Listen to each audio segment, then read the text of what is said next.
सूर्य उगवल्याशिवाय दिवस सुरू होत नाही, तसं गुरु आशीर्वादाशिवाय शिष्याची वाटचाल सुरू होत नाही.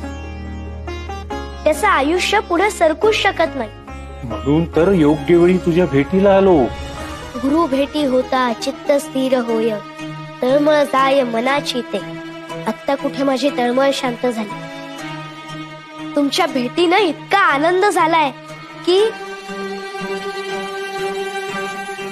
स्वामी, मी जरी महादेवाचा अवतार असलो तरी मी मनुष्य रूपात अवतार घेतलाय. मनुष्य रूपात आल्यावर देवालाही गुरु करावा लागतो. साक्षात राम कृष्ण दत्तगुरु यांनी गुरु केले. ते गुरुला शरण गेले. मलाही माझ्या गुरूंना शरण जायचं.